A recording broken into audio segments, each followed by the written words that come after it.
Bonjour les élèves, j'espère que vous allez très bien. On se revoit une nouvelle fois et cette fois-ci pour faire la correction des exercices de renforcement et de consolidation que je vous ai donnés hier.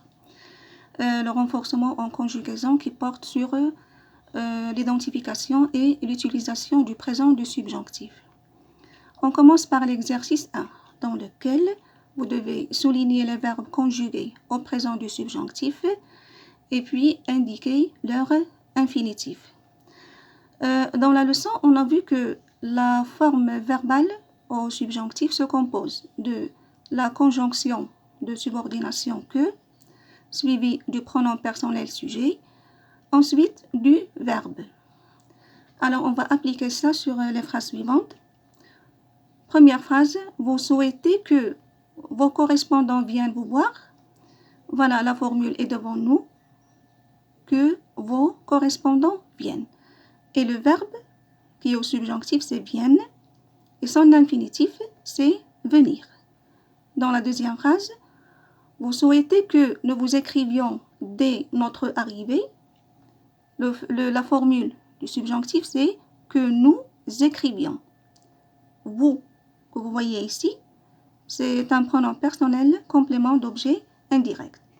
Que nous écrivions, c'est le verbe écrire. Troisième phrase, il faut absolument que vous visitiez la mine de sel. Voilà le verbe au subjonctif avec sa formule et c'est le verbe visiter. Dans la dernière phrase, le chirurgien entaille le plâtre pour que je puisse remuer les doigts. Voilà la formule qui contient le verbe, bien sûr, pouvoir. Que je puisse, c'est le verbe pouvoir. Je passe maintenant à l'exercice 2, dans lequel on doit entourer le verbe qui convient. Puisqu'on travaille sur le subjonctif, donc on va chercher le verbe qui répond à sa forme. Il est utile que je, ici vous avez prend, qu'est-ce que je vois à la fin? DS. Prenne, qu'est-ce que je vois? E. Et là je vois prendrait, RAI. DS, ça me rappelle le présent de l'indicatif. Prendrait, c'est le futur simple. Donc, le seul verbe qui est au subjonctif, c'est, ou bien la forme qui est au subjonctif, c'est prenne. Il est utile que je prenne un parapluie. Deuxième phrase, il faut que nous allions, irons. Je commence par allons. Ici, je vois le verbe aller au présent de l'indicatif. Ici, je vois iront, c'est le verbe aller, et cette fois-ci au futur simple. Donc, le verbe qui est au subjonctif, c'est allions. Regardez, I-O-N-S, I-O-N-S, la terminaison de l'imparfait et le radical du verbe aller. Troisième phrase, nous serons ravis que vous, ici vous avez le verbe avoir, que vous avez, que vous aurez, que vous ayez, votre permis. Quel est le verbe ou bien la forme qui est au subjonctif? C'est la troisième, que vous ayez. Je crains qu'il ne soit absent. Ici, c'est le verbe être. Donc, quelle est sa forme au subjonctif? C'est la troisième. On dit, je crains qu'il ne soit absent. Maintenant, on passe au troisième exercice qui traite les valeurs. Et je commence par la première phrase.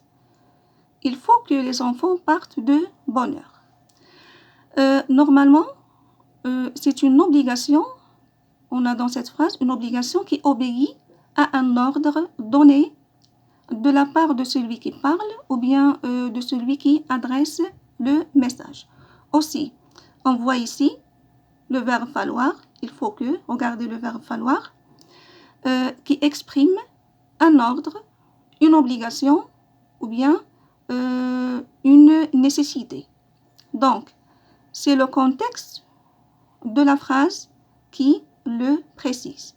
Et comme réponse, on va dire que c'est un ordre et on va mettre entre parenthèses une obligation. Je souhaite qu'il aille à l'école. Ici, la valeur exprimée, c'est le souhait. Qu'est-ce qui la justifie? C'est la présence du verbe souhaiter. Troisième phrase, mon père craignait que le brocanteur ne puisse remettre tous les meubles dans la charrette. Et la valeur bien exprimée, c'est la crainte et ce qui la justifie, c'est la présence du verbe craindre. Alors, je vous souhaite bonne chance et on se verra dans une nouvelle activité. Prenez soin de vous et au revoir.